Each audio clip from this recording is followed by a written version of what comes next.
Welcome to Cheat Sheet Tales, where secrets slip, lies unravel, and the truth always has a twist. Real stories, draw confessions, shocking betrayals. Drop a comment if you've ever caught a red flag too late now. Let's get into today's tale. I cheated on my wife with her childhood rival. She discovered it one night when my phone accidentally connected to the family speaker. Her voice cracked as she said, "I've always known you couldn't be trusted." She walked out into the night, and when she came back, she was holding something. That would change everything. My name's Carl. I'm 43. I live in Charleston, South Carolina. I was married for 17 years to Denise. We have 2 kids, Logan, our 16-year-old son, and Amy, our 13-year-old daughter. If you saw us from the outside, we looked like we had it together. His house in a quiet neighborhood, family dinners, birthday, parties, matching Christmas pajamas. Denise was big on that kind of stuff. She made our life feel like it had structure, warmth, meaning. I didn't see it then. Or maybe I did and I just didn't care. I met Melanie at a grocery store one Thursday evening. I was picking up spaghetti sauce and garlic bread. Denise had sent me a list. We were having her sister and her husband over. Logan had just gotten his learner's permit. She wanted to make it a celebration. Melanie stepped into the aisle like she belonged in a movie. Same bright blonde hair, heavy makeup, and that smug smirk. I recognized her immediately. "Carl, right?" she said, cocking her head. "Denise's husband?" I nodded. She didn't wait for an invite, just started chatting like we were old friends. Said she owned a new boutique on King Street, asked how the kids were. Told me I looked good. That was it. That one comment.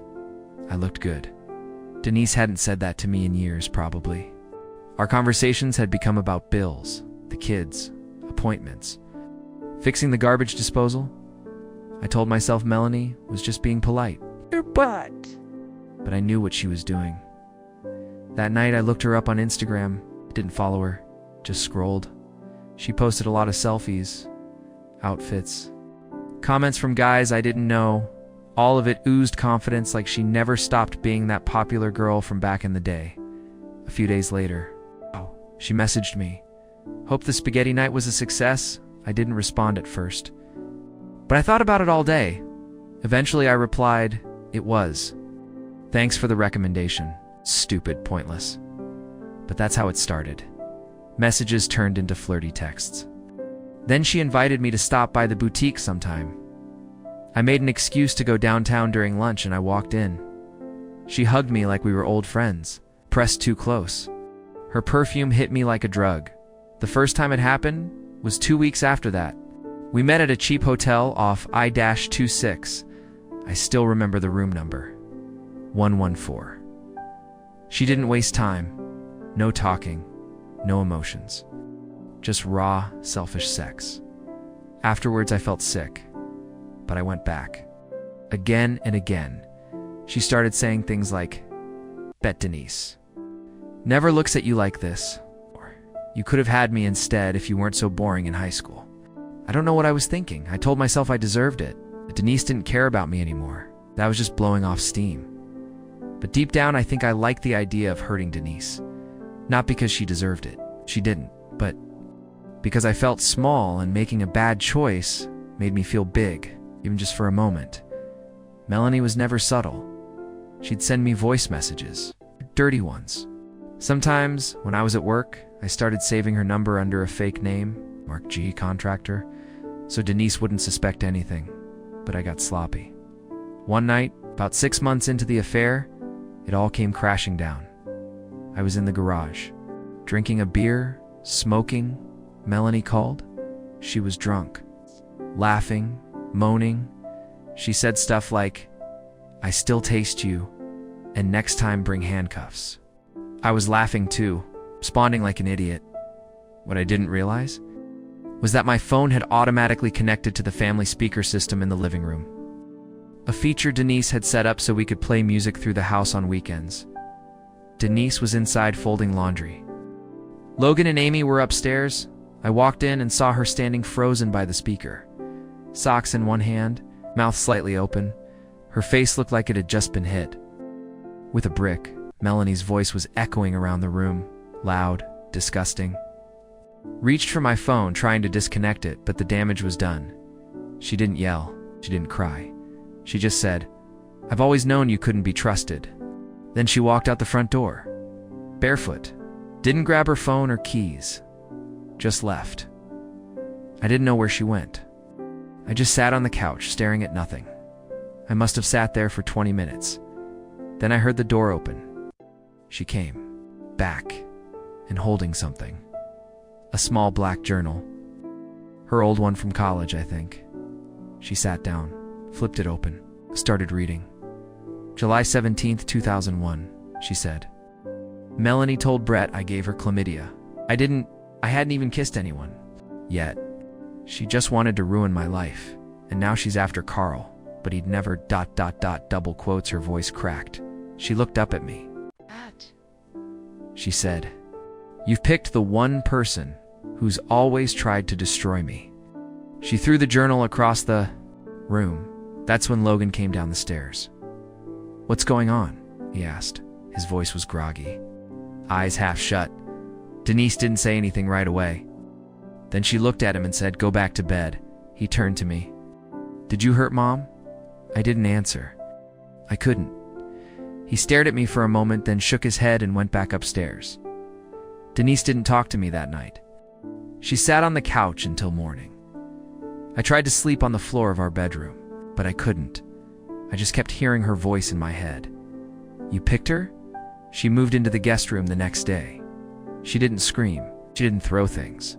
She didn't even cry. She just stopped speaking to me. The silence in the house after that night was worse than any argument we ever had. Denise didn't look at me. Didn't respond when I tried to speak. She kept moving around the house like I wasn't there. She'd get the kids ready, cook dinner, clean, pay bills like always, but it was mechanical, like she'd flipped a switch and shut herself off. Every time I tried to explain, she'd walk away. The only thing she ever said to me after that night, 5 days later, was, "Talk to a lawyer." That's when it hit me. She wasn't just angry. She was done, but I was demoted. Salary cut by 30%, no more team lead, and moved to overnight shifts. Word had gotten around. Guys at work looked at me different, like I was some cautionary tale. Denise told the kids about the separation officially. Amy cried. Ow. Logan said nothing. The night after, I heard him on the phone with someone saying, "I'm not surprised. He's always been fake." Denise's brother Mark called me too, told me never to come to family events again. Said if I ever showed up at a birthday, holiday, anything, he'd make me leave. "You're dead to us," he said. "She was my little sister, man. She trusted you." I started drinking heavier, alone at night. In the apartment I just moved into after Denise made me leave the house. Small, cold, beige walls. The kind of place you end up in when your life falls apart fast. One night, about 3 months into the separation, I got a text. Unknown number. Just said, "Still dreaming about you, Em." I didn't respond. She sent another one an hour later. I. Photo just her in lingerie, biting her lip. I lost it. Threw my phone across the room and punched the fridge, hard enough to break the door handle. The next morning, I blocked her number and changed mine. Out of the mess, out of the guilt, out of the spiral I was sinking into. Then Denise did something I didn't expect. She showed up at my apartment. It was a Sunday.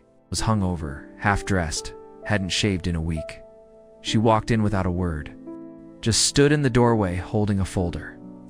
"I need you to sign this," she said. I sat down, looked at the folder. Custody arrangement, full custody to her. Visitation every other weekend, limited holidays. I stared at the line where I was supposed to sign. "Do you hate me?" I asked. She didn't answer right away. Then she said, "I don't have the energy to hate you, Carl. Hate takes effort. You're just not my problem anymore." I signed. I handed her the pen. She nodded once and walked out. She didn't. Slammed the door. She didn't look back. And that was the last time I saw her face to face. After I signed the custody papers, I tried to go back to normal, but there was no normal left. The kids stayed away. Logan especially. When I did see them, those awkward, quartered visitations, it felt like babysitting strangers. Amy barely spoke unless I asked direct questions. Logan spent the entire time on his phone or upstairs with headphones in. One time he told me, "I'm only here because I have to be. Don't act like this is a reunion." I kept trying. I went to therapy. I stopped drinking for a while. I even tried going to church again, thinking maybe I'd feel something. I didn't. Then came Denise's first public post. She never used social media much before. But one morning, someone from work showed me a Facebook post Denise had written, a long, detailed message about recovering from betrayal. She didn't name me, but everyone knew. She talked about rebuilding her life, learning to trust again, how the people closest to you are the ones who bury the knife deepest. She posted a picture of Logan and Amy smiling at the beach. Just the three of them, the caption said. Healing, one day at a time. That post blew up. Dozens of comments. Friends and family rallying around her. Strangers sharing similar stories. She became this quiet, local symbol of resilience. People messaged her to say how brave she was. Meanwhile, I was watching from the shadows and tagged, unspoken but obvious. One of my coworkers printed it out and taped it to the break room wall. Right above the coffee pot, I ripped it down. I put it back up the next day. I became a joke at work. It's the guy who got wrecked by the boutique blonde. One guy even made a fake Tinder profile pretending to be me, listing affairs under interests. HR wouldn't do anything. They said it was a personal issue that spilled into the workplace. A few months later, I heard Melanie had left town, closed her boutique. Word was, she moved to Tampa and was dating some guy twice her age. Haven't seen or heard from her since. Good riddance. The real punishment, though, wasn't her. It wasn't even the divorce or the demotion or the money I lost. It was watching my family move on without me. Logan graduates next year. I won't be at the ceremony. Denise made it clear I'm not invited. Amy stopped calling me dad a few weeks ago. Now she says my father when she talks about me. Denise sold the house, bought a smaller one closer to her parents. I helped with the move, just lifting boxes. She barely looked at me, just said, "Put those in the garage," and walked away. I live alone. I work nights. I eat dinner from microwaves and gas stations. My phone doesn't ring anymore unless it's a spam call. Sometimes I sit in the dark and read Logan's letter again. I don't hate you. I just don't want to be anything like you. One line haunts me more than anything. Because he's right. I threw away a loyal wife, 2 beautiful kids, and a stable life, all for a cheap, selfish thrill with the one person who hated everything my wife stood for. I didn't just betray Denise. I betrayed every single person who trusted me. I'm not looking for sympathy. I don't deserve it. I did this. I wrecked my own home. I burned bridges. I can't rebuild. I cheated on my wife with her worst enemy. And I'm paying for it every single day, alone.